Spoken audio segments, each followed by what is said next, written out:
வணக்கம். நாம் இப்பொழுது ஆங்கில இலக்கணம் பற்றி பார்க்க இருக்கிறோம். இந்த ஆங்கில இலக்கண பகுதியில் மாடல்ஸ் என்று சொல்லக்கூடிய வரைமுறையை குறிக்கின்ற சொல் பற்றி பார்க்க உள்ளோம். Models and ஆக்சிலரிஸ். மாடல் என்பது வரைமுறையை குறிக்க வருகின்ற சொல் ஆகும். மாடல்ஸ் ஆக்சிலரி வெர்ப்ஸ் அல்லது மாடல் வெர்ப்ஸ் என்று கூறுகிறோம். இவற்றை ஹெல்பிங் வெர்ப்ஸ் என்றும் கூறலாம். ஹெல்பிங் வெர்ப்ஸ் என்பது துணை வினைச்சொல், உதவி வினைச்சொல் என்று கூறுகிறோம். இந்த உதவி வினைச்சொல்லானது மெயின் வெர்ப் என்று சொல்லக்கூடிய முதன்மை வினைச்சொல்லுக்கு உதவியாக வரக்கூடிய சொல்லாக அமைவதால் இவற்றை வரைமுறையை குறிக்கின்ற சொல் என்று கூறுகிறோம். அதாவது துணை வினைச்சொல் ஹெல்பிங் வெர்ப்ஸ் என்று கூறுகிறோம். மாடல் வெர்ப்ஸ் இதில் எந்தெந்த வகையில் இந்த மாடல் வெர்ப்ஸு வரும் என்ற பகுதியில் பார்க்கும்போது they are followed by a verb in the best form. இந்த மாடல் வெர்ப்பை தொடர்ந்து வினைச்சொல் வரும். உதாரணத்துக்கு I can run very fast. Next, they are the same for other pronouns. அனைத்து பெயர் சொற்கள் அனைத்திற்கும் எந்த மாறுபாடின்றி வரக்கூடியதாகும். They don't need auxiliaries. They take direct negative and question forms. அதாவது எதிர்மறையாக குறிக்கும் இடத்தில் இந்த மாடல்ஸ் வெர்ப்ஸ் ஆனது தனியாக வரக்கூடியதாக அமைகிறது. They never combine with another model verbs. இவைகள் மற்றொரு மாடல் வெர்புடன் சேர்ந்து வராது. What are the modal verbs? மாடல் வெர்ப்ஸினுடைய வகைகள் அவை எவை என்று பார்க்கும்போது கேன் தமிழில் முடியும் என்று சொல்லக்கூடியத வார்த்தை கூற்று. இது முடியும் என்று சொல்லக்கூடியதுக்கு இறந்த கால சொல்லாக பயன்படுத்தப்படுகிறது. மே இருக்கலாம், மைட் இருக்கலாம், மஸ்ட் வேண்டும், ஷால் வேண்டும், ஷுட் வேண்டும், ஆர் டு செய்ய வேண்டும், வில் விருப்பம் அதாவது உறுதியாக சொல்லுவதை குறிக்க வரக்கூடியதாக அமைகிறது. உட் செய்வேன் என்று அர்த்தத்தை கொண்டதாக இருக்கிறது. What to they express? இந்த மாடல்ஸ் வெர்பு அதாவது அந்த ஹெல்பிங் வெர்ப்ஸ் என்ற இந்த மாடல்ஸ் எதை பொருள்பட கூறுகிறது என்றால், ஒன்று டிபெண்டிங் ஆன் த சிச்சுவேஷன்ஸ், வாக்கிய அமைப்பின் காலத்தின் கருத்துக்கிணங்க இவை அர்த்தத்தை கொடுக்கிறது. அடுத்து மாடல்ஸு ஒரு அர்த்தத்தை கொடுப்பதாக இருக்கிறது. Modals have one meaning. Modals can have more than one meaning. இப்போ உதாரணத்துக்கு பார்த்தோம்னா single concept modal they have one meaning, ஒற்றை கருத்தை உடையவை. Double meaning double concept modal அதாவது இரட்டை கருத்தை உடையவை. Modals in the past they are used to express a situation in the past. ஒரு சூழலை அது ஒரு நிலைமையை வெளிப்படுத்த இவை பயன்படுத்தப்படுகின்றன. அடுத்ததாக modal verbs don't have infinitives அல்லது ஐஎன்ஜி ஃபார்ம்ஸ். உதாரணத்துக்கு கேன் அப்படின்றத கேனிங் மாற்றக்கூடாது. டு மஸ்ட் அப்படின்றத மஸ்டிங்னு மாற்றக்கூடாது. இது rules. Modal verbs are followed by an infinitive without to. இதில் பார்த்தீங்கன்னா சி மஸ்ட் ஸ்டடி, அவள் படிக்க வேண்டும் என்பது குறிக்கப்படுகிறது. we should have gone the other way.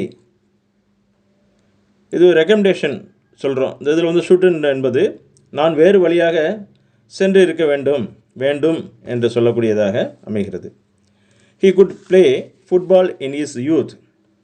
அவன் இளமையாக இருந்த காலத்தில் அந்த கால்பந்தை நன்றாக விளையாட முடிந்ததாக இருந்தது. Model verbs don't have all the tenses. The modal verbs என்பதை to complete the tenses. அதாவது can is completed with be able to. can எதை குறிக்கிறது என்றால் be able to முடியும் என்றதை குறிக்கிறது. உதாரணத்துக்கு they can play the piano. அவர்களால் பியானோவை இசைக்க முடியும். இதில் can என்பது முடியும் என்ற அர்த்தத்தை கொடுப்பதாக வருகிறது. they will be able to play the piano in the future. இதில் எதிர்காலத்தில் அவர்களால் பியானோ வாசிக்க முடியும் என்று கூறுவதை will வருகிறது. able to. must is completed with have to.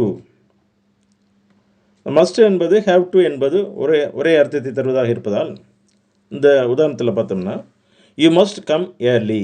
நீங்கள் முன்னதாக வர வேண்டும்.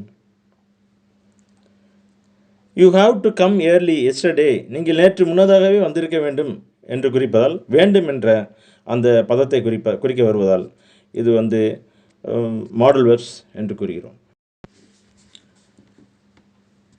இதற்கு முன்னாடி பார்த்தது மாதிரி can, could, could have, should, would, ought to, may, might, must, has to, used to, dare, need, should have, would have இவையெல்லாம் மாடல் வெர்ப்ஸ் என்று கூறுகிறோம். உதாரணத்துக்கு ஐ கேன் டூ இட். இதில் கேன் என்பது முடியும் என்ற பதத்தை தருகிறது. he would be rewarded. அவன் கௌரவப்படுத்தப்பட்டு இருக்க முடியும். could you give me a pen?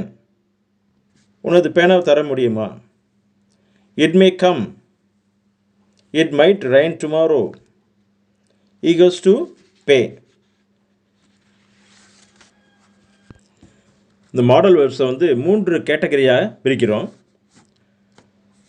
Single concept modal, double concept modals, modals in past. Single concept மாடலில் பார்த்தீங்கன்னா வில்லு, அதாவது உறுதியாக சொல்லுதல், மைட்டு இருக்கலாம் என்ற பதத்தை குறிப்பதாக வருகிறது, சுட்டு வேண்டும், ஆட்டு செய்ய வேண்டும், இது மாதிரி வருகிறது. டபுள் கான்செப்ட் மாடலில் மே இருக்கலாம், மஸ்ட் வேண்டும், வுட்டு செய்வேன், ஷெல்லு வேண்டும், குட் முடியும் என்பதை இறந்த காலத்தில் குறிக்கக்கூடிய சொல். கேன் முடியும். Modals in the past would have செய்வதாக இருந்தது, would have could have முடியுமானதாக இருந்தது, might have இருந்திருந்தது, should have இருந்திருக்க வேண்டும், may have இருந்திருக்கலாம், must have இருந்திருக்க வேண்டும். இவையெல்லாம் வகைகள். நாம் முன்பு பார்த்தது போல சிங்கிள் கான்செப்ட் மாடல் பற்றி பார்க்க உள்ளோம். மாடல் என்பதுக்கு என்ன சொன்னோம்? வரைமுறையை குறிக்க வருகின்ற சொல் என்று கூறுகிறோம். இதில் இந்த அட்டவணையில் பார்த்தீங்கன்னா மாடல், கான்செப்ட் என்பது என்னது? எந்த கருத்தை பற்றி அந்த வரைமுறை சொல் கூறுகிறது. அடுத்து எடுத்துக்காட்டுகள். இதில் முதல்ல பார்த்தீங்கன்னா வில் என்பது எதிர்காலத்திற்கு சொல்ல பயன்படுத்தக்கூடிய வரைமுறையை குறிக்கின்ற சொல். அதில் ஃபியூச்சருக்கு பயன்படுத்தக்கூடிய model. Raju will travel to Delhi next week. Raju அடுத்த வாரம் டெல்லிக்கு செல்வான். இது வில், ஃபியூச்சர் எதிர்காலத்தை குறிக்கிறதாக இருக்கிறது. மைட் ஸ்மால் ப்ராபபிலிட்டி, அதாவது ஏதோ சிறிய விதத்தில் நடப்பது தெரிவிக்கக்கூடிய சொல்லாக அமைகிறது. நான் சிங்கப்பூருக்கு இன்னும் சில நாட்களில் செல்லலாம் அப்படின்னு குறிக்கிறது. ஷுட்டு இது பரிந்துரை செய்வது, ரெக்கமெண்டேஷனுக்கு பயன்படுத்துகிறது.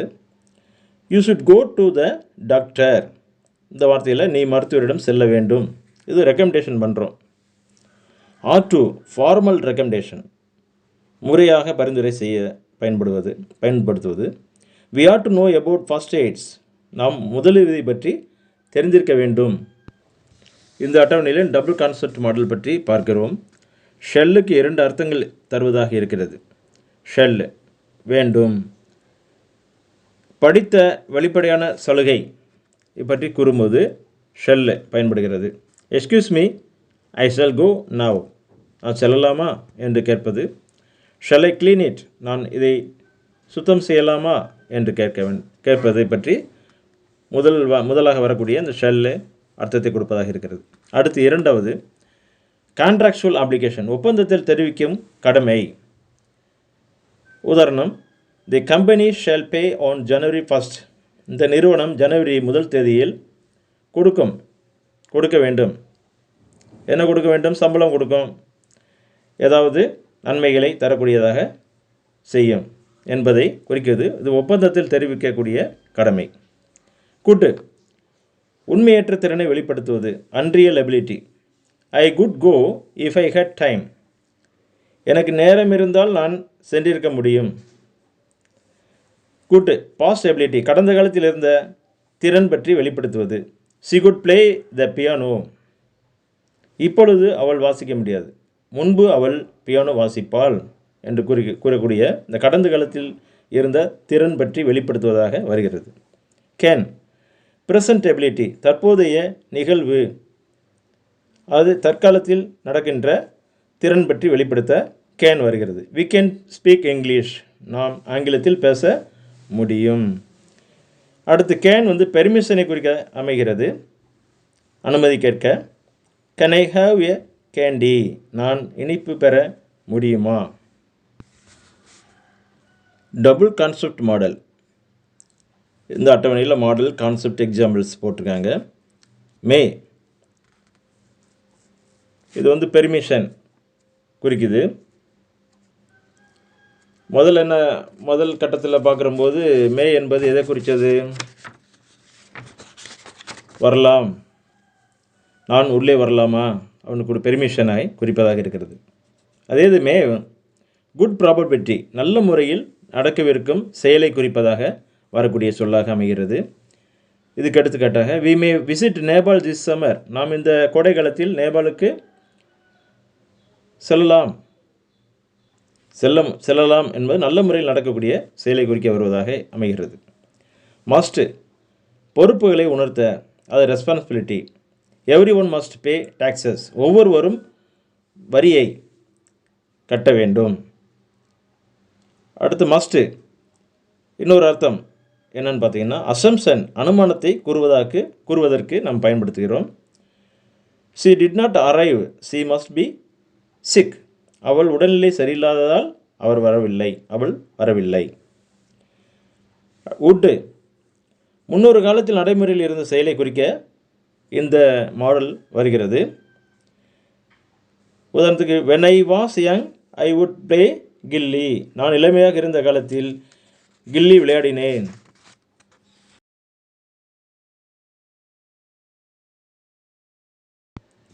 அனைவருக்கும் மீண்டும் வணக்கம்.